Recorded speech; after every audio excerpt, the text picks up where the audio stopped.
Hello friends, स्वागत है आपका मेरे यूट्यूब चैनल लर्न विद सुमन में। और आज की क्लास में हम चर्चा करेंगे खोटा भाषा व्याकरण में क्रिया। तो देखते हैं कि क्रिया की परिभाषा क्या है।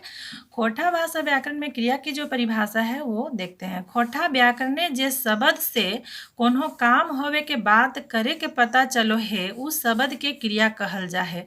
मतलब कि यहाँ पर जिस तरह से हिंदी व्याकरण में क्रिया की परिभाषा है उसी तरह से खोटा भाषा व्याकरण में भी क्रिया की परिभाषा दिया गया है, जिससे यहाँ कहता है कि खोटा व्याकरण ने जिस शब्द से मतलब जिस शब्द से कोई काम का होने का पता चलता है उस शब्द को क्रिया कहते हैं।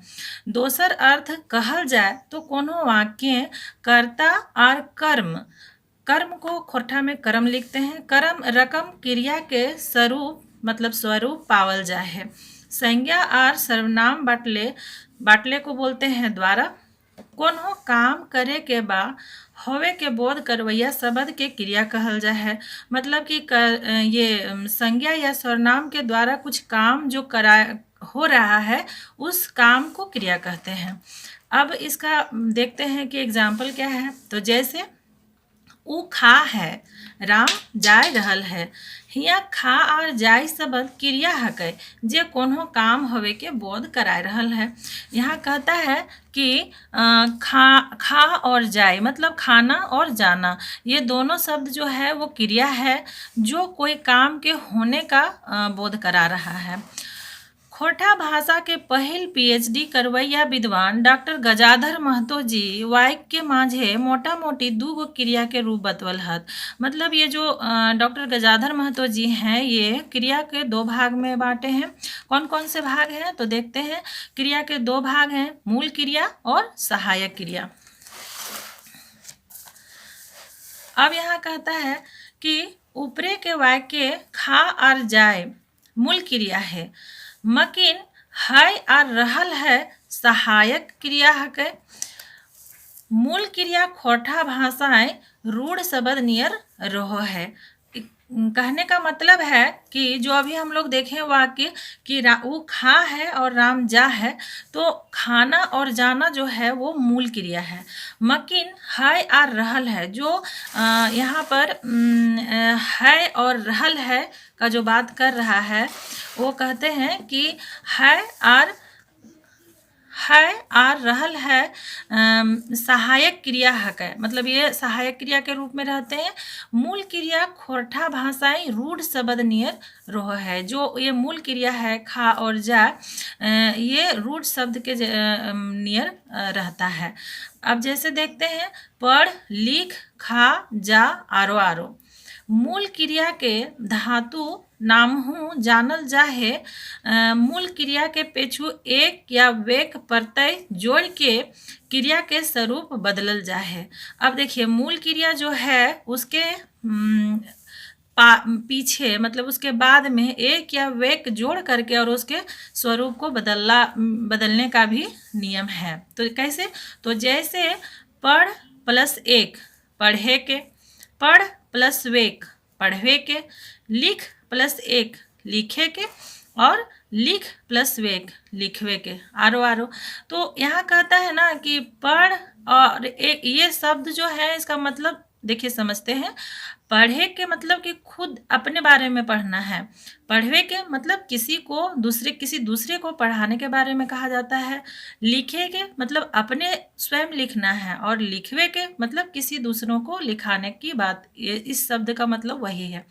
और अब आगे बढ़ते हैं तो आगे क्या है कि हुए मूल क्रिया के मदद करे खातिर जे क्रिया के प्रयोग करल जाहे ओकरा सहायक क्रिया कहल जाहे।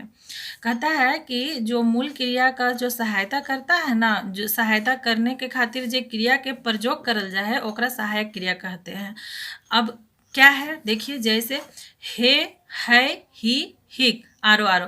मतलब कि जैसे कि जो मूल क्रिया हो गया और उस मूल क्रिया के बाद में जो प्रयोग किया जाता है उसको सहायक क्रिया कहते हैं। अब क्या है क्रिया के भेद, तो क्रिया के भेद को देखते हैं। खोटा भाषा के नाम जैजका विद्वान डॉक्टर A.K. झा जी अपन किताबे खोटा साहित्य सदानी के व्याकरणे हिंदी रकम मूल क्रिया के दूगो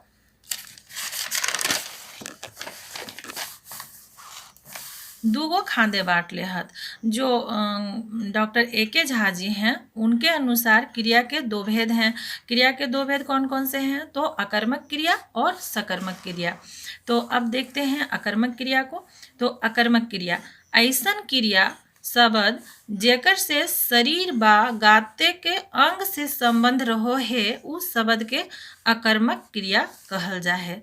मतलब कि ऐसा शब्द जिस शब्द का संबंध शरीर गात मतलब खोरठा में शरीर को ही गात कहते हैं, गाते के अंग से संबंधित रहो है उस शब्द के अकर्मक क्रिया कहल जा है। जैसे क्या है? हेरे के, खूंद मतलब खूंदे के, उसे एक शब्द बन गया खूंदे के। कोमरे के, कोमरना मतलब होता है खोरठा में काटना। कांदे के मतलब कि खोरठा हो गया। रोना को खोरठा में बोलते हैं कांदना। तो हेरे के एक शब्द ये है हेरे के। तो हेरे का मतलब होता है देखना, बहुत ही गहराई से किसी भी चीज को देखना, उसको बोलते हैं हेरे के। खूंदना का यहाँ स्पष्ट हो गया, किसी भी चीज को के ऊपर चढ़ जाना, तो ये हो गया खूंदना। कोमरे के मतलब कि काटना, और कांदे के उसको बोलते हैं हिंदी में रोना। और अब आते हैं, देखते हैं सकर्मक क्रिया क्या है। सकर्मक क्रिया खोरठा भाषाएं जे शब्दे कोनो सवालवाची साड़ा का की कीना जोड़ल से ओकर जवाब फरिच हवे है उ क्रिया शब्द के सकर्मक क्रिया कहल जा है। मतलब खोरठा भाषा में वैसा शब्द जिससे सवालवाची साड़ा मतलब हो जाता है आवाज, या वैसा सवालवाची साड़ा मतलब कि जिससे सवाल पूछा जा रहा है ऐसा पता चलता है। तो का की कीना किसी भी वाक्य में अगर ये जुड़ जाता है तो उससे यह पता चलता है कि वो कुछ पूछा जा रहा है। तो इसमें है कि जोड़ल से होकर जवाब फरिच हवे है वो क्रिया शब्द के सकर्मक क्रिया कहल जा है। अब इसको देखते हैं जैसे। अब जैसे में देखते हैं कि कैसे इसका प्रयोग होता है। मतलब केहे के, उसी वो बदल गया की कहे के, और उसका उत्तर हो गया कहनी कहे के। जैसे मान ये एक शब्द है कहे के, लेकिन प्रश्न क्या हुआ? की कहे के, और फिर उसका आंसर हुआ कहनी कहे के।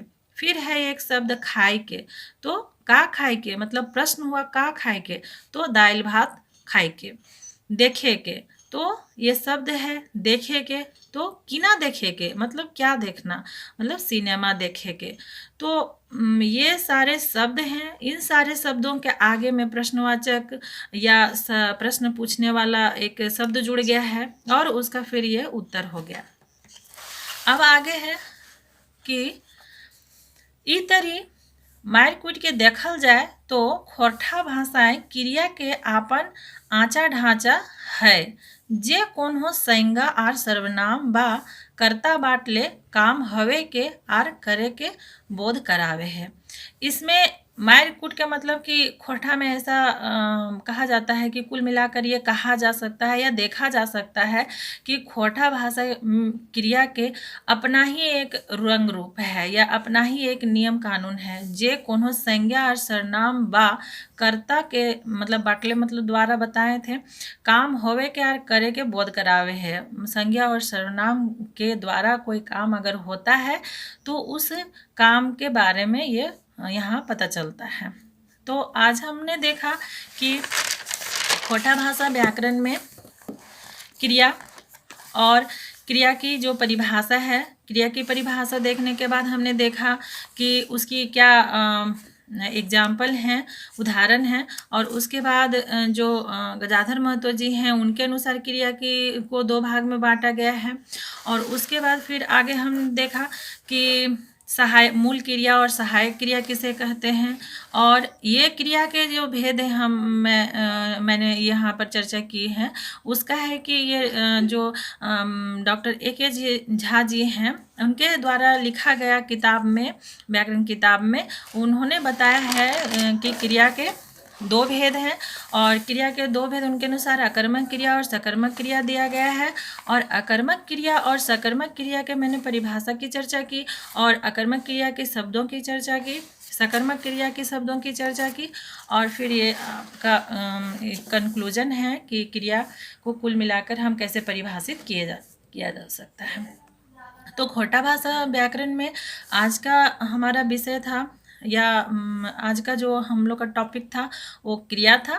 और आगे के वीडियो में मैं आगे के टॉपिक को लेकर के आऊँगी। अगर आपको मेरा ये चैनल या मेरे द्वारा बनाया गया वीडियो आपको पसंद आता है तो मेरे वीडियो को आप लाइक करें, शेयर करें और मेरे चैनल को सब्सक्राइब करें। अब फिर मिलते हैं आगे के क्लास में, तब तक के लिए धन्यवाद।